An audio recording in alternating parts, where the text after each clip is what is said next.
Dito na kami sa ano, sa Mount Fuji. Ha? Ito na yung Mount Fuji? Dito kami sa Mount Fuji. Ayan, Mount Fuji. Dati, school ko to. Ito? May gang kami dati dito. Ikaw ang leader. Ito. Ang ano dito, tag dito para sa mga nagbabagong buhay, sa rehabilitation ng mga yan. Ayan, yung mga bagong laya. Kaya nga kasama natin si Father eh. Father! Si Reverend Father Ken Sandoval. Oh! Magandang araw. Sino yan? Sino yan? Si Boots. Si Boots? That's my name.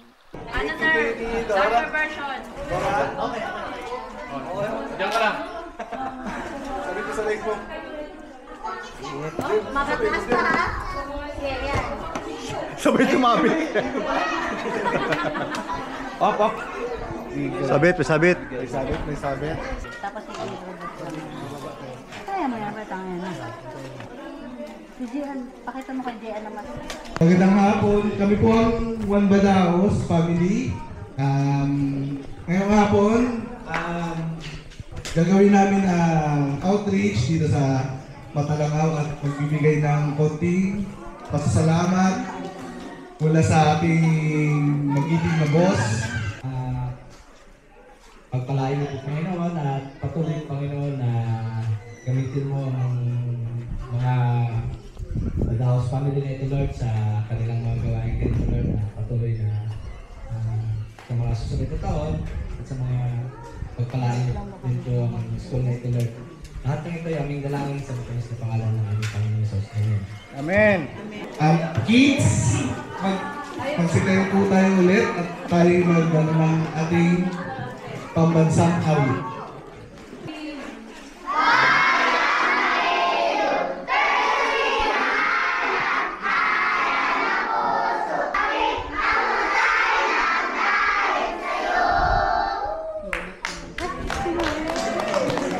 Thanks, Ma'am Sinamay. Susunod po natin, magbibigay ng ating opening remark si Sir Nick Badaos.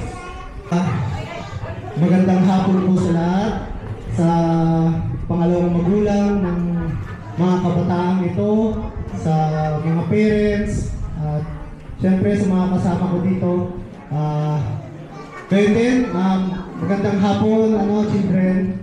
So, itong araw na ito, nagpapasalamat din ako. Kita mo naman, nagbigay tayo ng date. Ito mo, nakisama naman sa atin yung panahon. Hindi umulan, mainit, mahangin. So, napaka-presko. Tapos, ang saya, yung pagkanta natin ng mga bata, natutuwa na ako. Ang lakas ng mga boses ng mga bata. Saka, talagang excited sila sa gaganaping activity na to. So, ma'am, teachers, maraming salamat po sa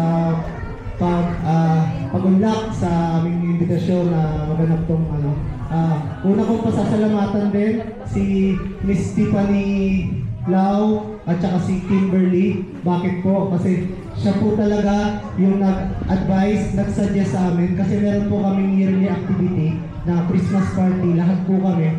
May kwento ko lang po ang Christmas party namin yun every year, kami-kami lang po. So sabi nila, baka pwede yung budget natin, ilaan na lang natin dun sa mga kabataan. So, nabanggit na rin nila, bakit dito na lang? Bakit? Kasi dito talaga lumaki yung mga magulang namin, nandyan yung mga tita ko, yung mga uncle ko, yung papa ko, dito po talaga sila lumaki sa... So, yun po. Isa rin po sa kabatch ko to si Mang Ding Ging Ging. Yan, kabatch ko po siya. So, laging makinig sa magulang kasi ang magulang natin nagpupursige rin, mabigyan kayo ng magandang buhay, mabigyan kayo ng pang-araw-araw na baon, pagkain, pambili ng mga kailangan nyo. So sana palitan natin, mag-aral ng mabuti, i-enjoy natin yung araw na to. Salamat po. Magandang mensahe. Bago pa lang dito, kami po po ay mga taga Matalangaw. Anak po kami ni Mrs. Perfecta Badahos at si Mr. Tomas Badahos. Kami ang pinakauna ditong tumira. Siguro masabi kong kami una kasi sila ko nung kalit yan. Mga pisa namin, kami unang talaga ditong nagbukas ang Matalangaw na ito eh. Dito kami nagmulan, ay dito kami naglaki din sa bukid na to. Sa aming pagsisikap, nakatapos din na awan ng Diyos ng pag-aaral. Kaya ngayon, ibinabalik ng yung sinilo, kapatid namin. Binabalik ng mga anak niya, ng kanilang mga biyaya na natanggap sa kanila. Hello, mga bata! Tulog na ba kayo? Kasi, magandang hapon. Ako si Antonia ninyo. Kami, maliliit pa kami, kagaya ninyo, akala namin hindi na kayo makakaalis sa kahirapan. Kasi, ang magulang namin ay hirap na hirap. Pero dahil sa pagsisikap namin, alam niyo yung San Jose? Alam niyo, San Jose dyan. Doon kami nag-i-school kasi wala pang school dito. Doon kami nag-aaral ng grade 1, grade 2. Kaya maaga pa, papunta na kami. Pagkahapon, babalik. So dahil sa kagustuhan namin makatapos ng pag-aaral, kaya ito, awan ng Diyos, nakatapos kami ng pag-aaral. Yung paghihirap namin dito, hindi namin makakalimutan. Kasi mahal namin ang mga taga-Matalangaw. Mga kamag-anak namin, nandito lahat sila. Kalong kapagalit ko, ayoko naman ng Matalangaw na talagang pinaghirapan namin magkakapatid ng aming pamilya. Ganyan pa lang edad namin, wala pang basakan, wala pang arano. Paan namin ang ganyan-ganyan para maging basakan. Yan, kaya grabe ang paghihirap namin. Kaya talaga hindi namin makakalimutan itong Matalangaw. Kaya nandito kayo, maraming salamat. Nagulat nga ako, pag-akyat ko, sabi ko ang ganda ng school na to. Kasi ngayon lang ako nakarating dito. Panatilihin na lang ninyo, mga bata, aral ng mabuti para may matamo kayong kayamanan pagdating ng panahon, ha? Auntie B.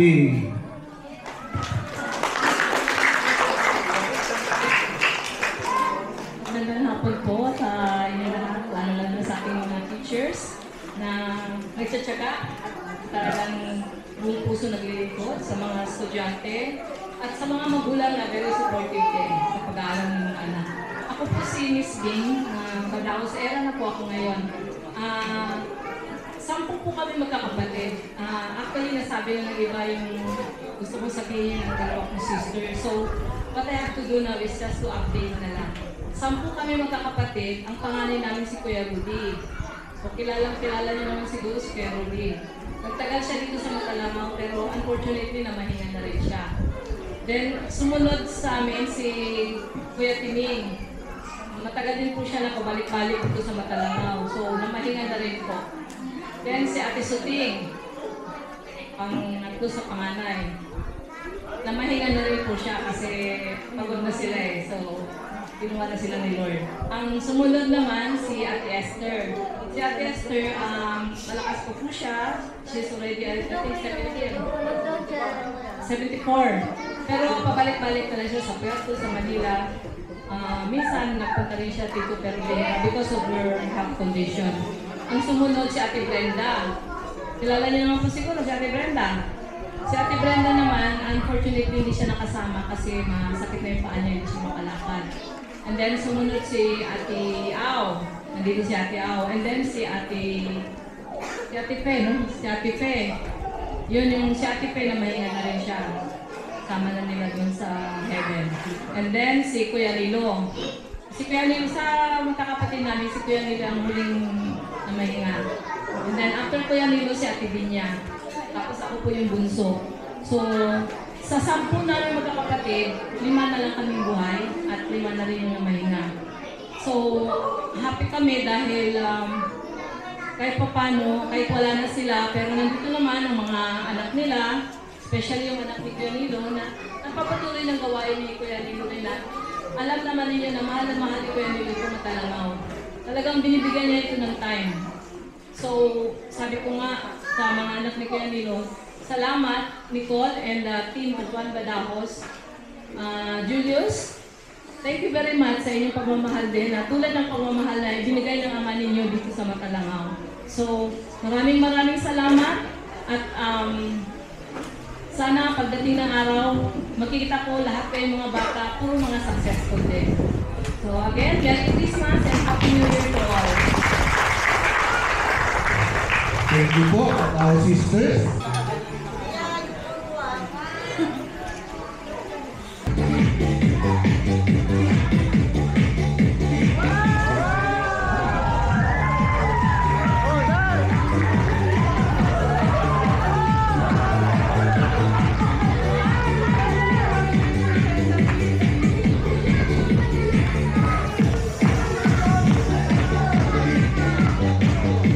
Mandi na lang.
Ganyan para interactive.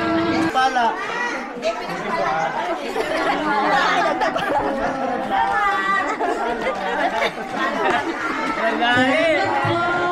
Hooray! Okay, magsiuwi na lahat! Sir Jules! Kuya Will, hindi ka na dito. Sino Ningning? Gusto mo ba? Liglig, pasok! Okay, testing muna tayo, okay? Hindi ka balaw? Hindi ka kabilaw? Okay, hep hep! Hep hep! Hooray! Laging may kamay ha? Laging may kamay. Hep hep! Hooray! Okay? Dito tayo, testing tayo dito, testing tayo dito. Hep hep!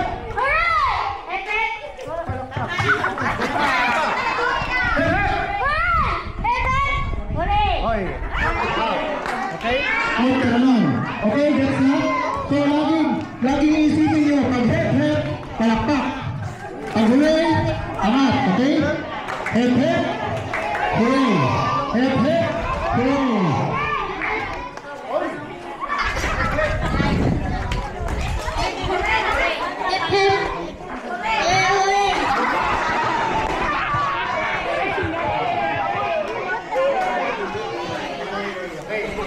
Okay, just now.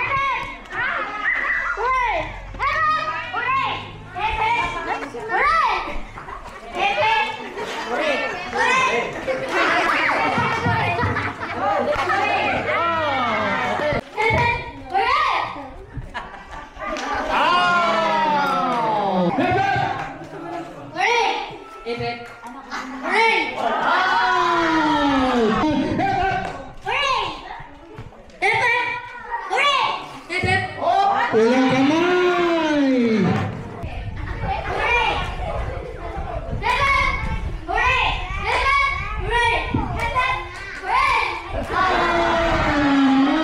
Isa na wala.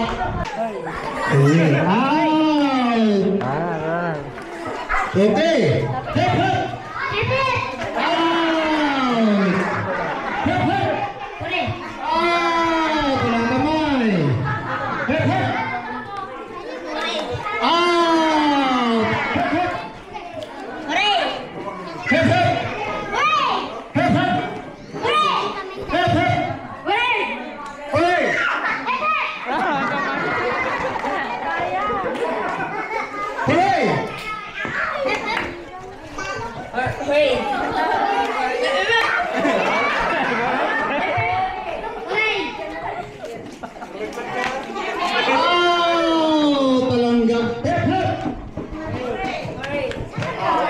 knockout. Wala tayong kamay. Hangga. Huli!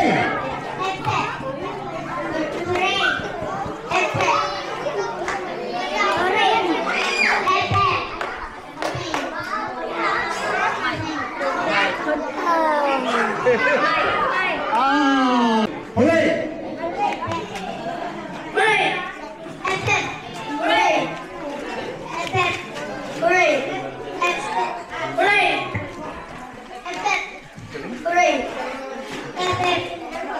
Dito mo makikita na matatalino talaga ang mga batang matalangaw. Ang grabe ang memorya ng mga batang ito. Palaban talaga. Isasali ko na ito sa Wawawi. Gusto niyo sumali sa Wawawi? Gusto niyo tawagin namin yung totoong Kuya Will? At talaga nga lang. Hep! Hep!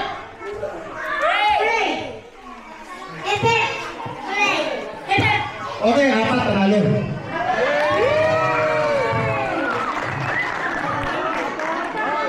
Apat.